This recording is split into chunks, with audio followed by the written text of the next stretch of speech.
여러분 안녕하십니까? 해병대 최상병 순직 사건의 외압 의혹을 수사하기 위한 특별검사법이 국회를 통과했습니다. 22대 국회를 통과한 첫 번째 법안입니다. 국민의힘이 특검법에 반대하며 무제한 토론을 벌이다 안철수, 김재섭 두 의원을 제외한 여당 의원 전원이 표결에 불참한 가운데 최상병 특검법은 다시 윤석열 대통령의 손에 넘어갔습니다. 첫 소식 김민영 기자가 보도합니다. 우원식 국회의장이 최상병 특검법에 대한 무제한 토론, 즉 필리버스터 중지를 선언하자 토론을 중지하겠습니다. 마이크 꺼주세요. 국민의힘 의원들이 단상 앞으로 몰려와 거세게 항의합니다. 발언은 충분히 보장했어요. 마무리할 수 있는 시간을 20분이나 드렸어요. 더불어민주당이 토론 종결을 요청한 지 24시간이 지났기 때문에 토론을 끝낼지 표결에 붙여야 하는데 이를 막아선 겁니다.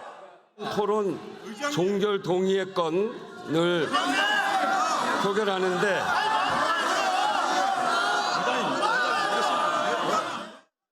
1시간 넘는 대치 끝에 토론 종결 여부가 표결에 붙여졌고 22대 국회 첫 필리버스터는 26시간 만에 막을 내렸습니다.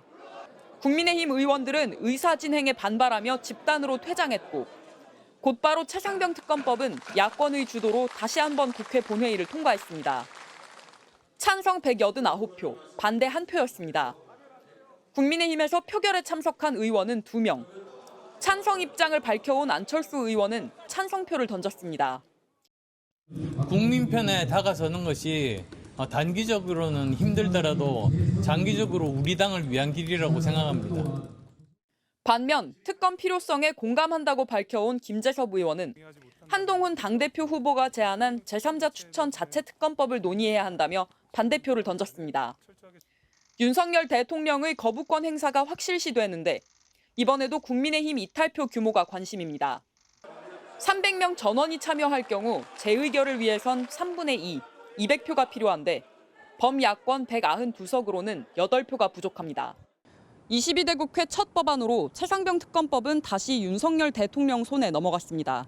윤 대통령이 다시 한번 거부권을 행사한다면 특검법은 최상병 순직 1주기인 7월 19일 무렵 국회에 돌아오게 됩니다. MBC 뉴스 김민영입니다. 국회 탄핵 추진에 앞서 김홍일 전 방송통신위원장이 기습 사퇴한 지 이틀 만에 이진숙 전 대전 MBC 사장이 후임자로 지명됐습니다. 윤석열 대통령이 MBC 등 공영방송 이사진 교체를 강행하겠다는 뜻을 분명히 한 거란 평가가 나오는데요. 야권은 방송 장악을 이어가겠다는 선전포고라며 강하게 반발했습니다. 홍익표 기자가 보도합니다. 윤석열 대통령이 이진숙 전 대전 MBC 사장을 새 방송통신위원장 후보자로 지명했습니다. 김홍일 전 위원장이 자신의 탄핵 소추를 피해 자진 사퇴한 지 이틀 만입니다. 대통령실은 이 후보자가 언론인과 경영인으로서 능력을 인정받았다며 방통위 정상화의 적임자라고 평가했습니다.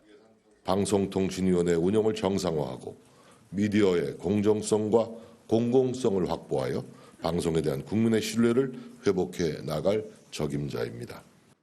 MBC 기자 출신인 이 후보자는 이명박 박근혜 정부 시절 MBC 기획홍보본부장과 보도본부장을 거쳐 대전 MBC 사장을 지냈고 지난 대선 윤석열 후보 캠프 언론특보로도 일했습니다. 이 후보자는 MBC의 바이든 날리면 보도는 최소한의 보도 준칙도 무시한 것이라며 공영방송이 제자리를 찾을 수 있게 하겠다고 말했습니다.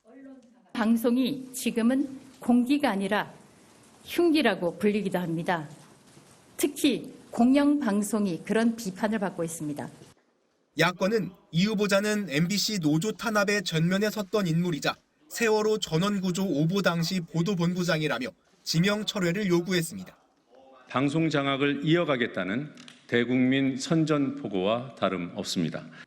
윤 대통령은 금융위원장에 김병환 기재부 1차관, 환경부 장관에는 지난 총선에서 낙선한 김한섭 전 기재부 2차관을 지명했습니다. 이진숙 방통위원장 후보자는 다음 달 임기가 끝나는 공영방송 이사진 교체는 당연하다고 밝혔습니다. 야권이 탄핵 카드로 막아섰지만 윤석열 정부는 이틀 만에 후임자를 지명하며 뜻을 굽히지 않고 있습니다. MBC 뉴스 홍익표입니다. 시청역 역주행 사고를 낸 운전자 차모 씨에 대한 피의자 조사도 오늘 처음 진행됐습니다. 차 씨는 브레이크를 밟았지만 딱딱했다며 거듭 급발진을 주장했습니다. 추모 현장에 놓인 희생자 조롱글에 대해서는 경찰이 작성자를 추적하고 있습니다. 이어서 이지은 기자가 보도합니다. 피해자 차모 씨는 사고 직후 서울대병원으로 이송돼 갈비뼈 골절 등을 치료받고 있습니다. 경찰은 차 씨가 간단한 진술은 가능하다는 의료진 판단이 나오자 사고 사흘 만인 오늘 오후 병실을 찾았습니다. 2시간가량 변호인 입회하에 진행된 조사에서 차 씨는 급발진 사고라고 거듭 주장했습니다. 사고 당시 브레이크를 밟았으나 딱딱했다는 겁니다. 하지만 차 씨 주장은 어제 한 언론과의 인터뷰에서 동승했던 아내가 한 설명과 다소 차이가 납니다. 아내 김 씨는 병원에서 남편에게 왜 그렇게 역주행을 했냐고 물었는데 차 씨가 밟을수록 가속이 돼서라고 답했다고 전한 겁니다. 브레이크가 제대로 작동하지 않다는 건 같지만 구체적인 묘사가 다른 겁니다. 피해자가 급발진했다는 주장도 여전히 똑같이 했을까요? 혹시 운전 부주의 시인했나요? 경찰은 차 씨의 상태가 아직 회복되지 않은 만큼 본격적인 신문보다 사고 전후 상황에 대한 진술만 들은 걸로 전해졌습니다. 또 차 씨 신병 확보를 위해 체포영장도 신청했지만 법원은 필요성을 단정하기 어렵다며 기각했습니다. 사고 원인 규명을 위한 증거 분석도 본격화되고 있습니다. 국립과학수사연구원은 3D 스캐너 등을 이용해 사고 현장에 대한 현장 감식을 벌였고 사고 기록 장치 EDR 조사도 마무리 단계인 걸로 전해졌습니다. 경찰은 이를 토대로 조만간 차 씨에 대한 재조사에 나설 계획입니다. 한편 사고 현장에 마련된 추모 공간에 피해자들을 조롱하는 쪽지가 놓인 사실이 알려지면서 경찰이 작성자를 추적하고 나섰습니다. 또 온라인상에 유포된 피해자 조롱글 역시 형법상 모욕죄와 사자 명예훼손죄 등에 의해 처벌될 수 있다며 이러한 게시글을 반복 유포 게시하는 행위 등이 확인되면 수사에 착수할 것이라고 경고했습니다. MBC 뉴스 이지은입니다. 의정 갈등 5달째, 환자단체가 처음으로 도심 집회를 열었습니다. 무더위 속에 거리로 나선 이들은 50년 같은 5개월이었다며 치료받을 권리를 보장하라고 외쳤는데요. 하지만 진료를 줄이는 대형 병원들의 집단 행동은 계속되고 있습니다. 유서영 기자가 보도합니다. 푹푹 찌는 무더위 속에 거리로 나선 환자들. 유방암부터 각종 희귀 난치성 질환을 앓는 환자들이 보호자들과 함께 맨바닥에 앉아 구호를 외칩니다. 의료 공백 해소하라! 걷지도 말하지도 못하는 선천성 희귀병 딸을 둔 68살 김정혜 씨. 의료 공백으로 방치된 딸을 더는 두고 볼 수 없었다며 단상에 올랐습니다.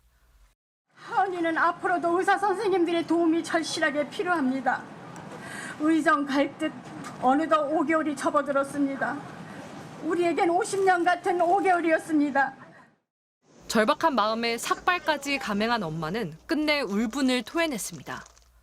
분명한 것은 의견 갈등 해소용으로 우리 환자들 생명이 볼보로 이용돼서는 안 된다는 것입니다.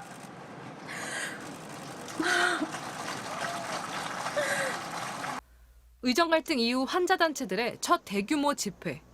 한시도 병상을 떠나기 어려운 환자들이 300여 명이나 모여 치료받을 권리를 외쳤습니다. 항암을 못하고 그 다음으로 연기되고 기도하는 마음으로 이렇게 참석하게 되었습니다. 오늘부터 휴진을 예고했던 서울 아산병원은 진료 재조정으로 휴진 수위를 낮추었습니다. 외래 진료는 줄이고 중증 응급 환자에 집중하겠다는 건데 진료 감소율이 크지 않으면서 현장에 큰 혼란은 없었습니다. 하지만 일부 환자들은 불안을 호소했습니다. 걱정되죠. 지난번에 뉴스 보니까 일주일 동안 휴진한다고 그래갖고 10일 날 예약이 돼 있는데 그럼 그때 못 받나 했어요. 오는 12일엔 고려대병원, 26일엔 충북대병원 교수들 역시 휴진에 돌입할 예정입니다. 정부는 의정 갈등의 핵심 쟁점인 미복귀 전공의에 대한 처분 방향을 이르면 다음 주 발표할 방침입니다. MBC 뉴스 유서영입니다.